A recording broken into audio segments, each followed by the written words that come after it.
Alors, parmi les questions qui nous concernent, il y a la question de l'eau, parce que la forêt, c'est aussi l'eau. Et donc, je passe la parole à Thierry. Bonjour, un petit mot de présentation d'abord du collectif, le collectif Forêt Vivante Sud-Gironde, qui est né ici même l'année dernière, à la suite d'un débat sur la forêt. On était dans les incendies et un certain nombre de citoyens ont voulu se prendre en charge pour approfondir les problématiques forestières et voir quelles solutions pouvaient être proposées autres que la piniculture intensive qu'on subit actuellement. Voilà.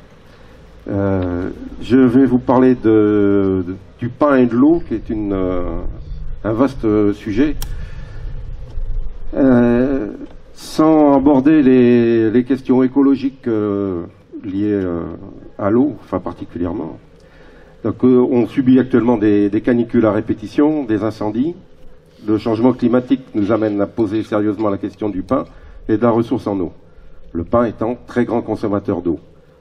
L'arbre de notre forêt qui consomme le plus et de très loin. C'est une problématique complexe et avec de nombreux aspects et qui sont souvent présentés de façon assez contradictoire suivant d'où l'on parle. Le pain qui est présent naturellement dans notre paysage depuis la nuit des temps, mais il était de façon très parcimonieuse, est devenu cette grande forêt qui est la plus grande forêt d'Europe que nous connaissons. À partir du 18e, Brémontier a commencé à planter le long de la côte pour stabiliser les dunes. Et au 19e, on a eu la loi de Napoléon III de juin 57. Loi qui, on va reprendre les terminologies de l'époque, était faite pour assainir le pays de Gascogne, réputé pour ses fièvres. Et donc on a planté du pain et toujours du pain. Ceci de façon à assécher la Gascogne qui était une zone très marécageuse. En fait, ça c'est la partie avancée par les politiques de l'époque, parce qu'en fait c'est une loi qui est une loi d'accaparement des terres, puisqu'elle a consisté, c'est pas le débat d'aujourd'hui, mais elle a consisté en fait à reprendre toutes les terres qui étaient communales et à les donner au privé, en obligeant les communes à replanter alors qu'elles n'avaient pas les moyens. Aujourd'hui, on a donc un massif d'à peu près 1 million d'hectares de pins, avec un terrain qui est asséché. Donc on n'est plus dans la problématique de l'assèchement du territoire, mais on continue à mettre du pin à outrance. Alors, non seulement on a une superficie qui a sans cesse augmenté, notamment après la guerre avec la déprise agricole où on a planté sur tous les terrains qui étaient des prés ou des terres agricoles. Mais aujourd'hui, on a une politique industrielle qui a été revue il y a quelques années et on a une évolution du calendrier d'exploitation. C'est-à-dire qu'on a raccourci le temps d'exploitation de la forêt. On n'est plus sur, en gros, 80 ans pour couper les derniers pins d'un bois, mais sur 40 ans, et on tend vers 30 ans, et on tend vers 25 ans. Donc on a un massif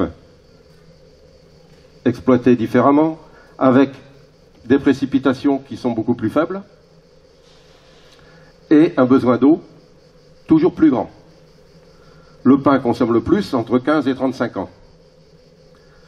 On a un autre phénomène qui a été les tempêtes, qui ont abattu énormément de bois, et donc on a des replantations très récentes, sur des dizaines de milliers d'hectares. On a donc un massif qui a énormément rajeuni,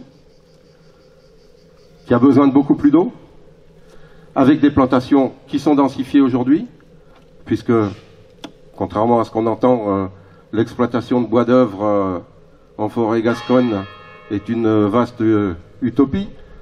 On n'a plus de pins on ne laisse plus pousser des pins jusqu'à 60 ans ou 80 ans pour faire du vrai bois d'œuvre. on classe aujourd'hui en bois d'œuvre le bois de palette, c'est-à-dire du pin comme ça.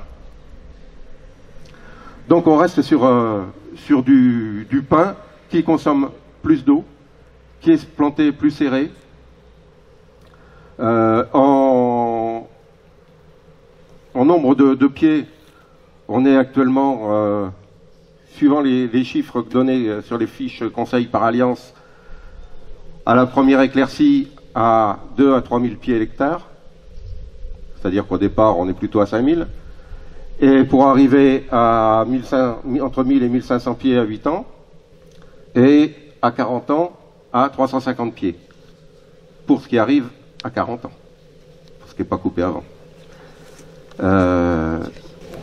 Donc on a densifié ces plantations, on fait des éclaircies assez fortes obligatoirement puisque c'est très très dense, et en parallèle on a les études qui sortent de différents organismes, le CEMAGREF entre autres, et même le CRPF, qui disent qu'il faut éviter les éclaircies trop rapprochées et les éclaircies massives. Une éclaircie, ça peut être pas plus de 30% du nombre de pins, puisqu'autrement on fragilise et qu'au premier coup de vent, tout tombe.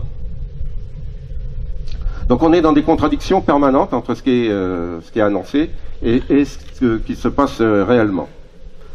Ensuite, on a une autre problématique qui vient se percuter avec ça, c'est l'augmentation de la population en Gironde.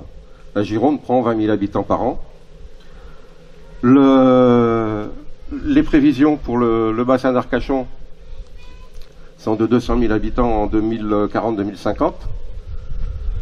Et sur Bordeaux, on prévoit 1 million d'habitants. Donc il faut toujours plus d'eau pour les métropoles, pour les agglomérations. Et ça rentre directement en concurrence avec l'exploitation forestière, puisqu'on pompe les nappes, il n'y a pas de secret. Le dernier projet là, de la métropole de Bordeaux, c'est de faire des pompages dans le Médoc à 200 mètres de profondeur, donc on draine les nappes de surface en même temps, hein. Et c'est juste 10 millions de mètres cubes par an. C'est-à-dire qu'on va assécher les nappes de surface sur tout le secteur, autour du temple là, et donc mettre en péril la forêt et les forages pour le bassin d'Arcachon, pour la population du bassin d'Arcachon. Voilà, donc on a tout un tas de problématiques comme ça autour de l'eau et du pin, où on se rend compte que on fait actuellement l'inverse de ce qui devrait être fait, en densifiant, en rajeunissant de plus en plus asséché sur le secteur, et de la LGV qui va inévitablement provoquer des rabattements de nappes d'eau et la destruction des captages bordelais dans le sud de Bordeaux. Voilà. Merci Thierry.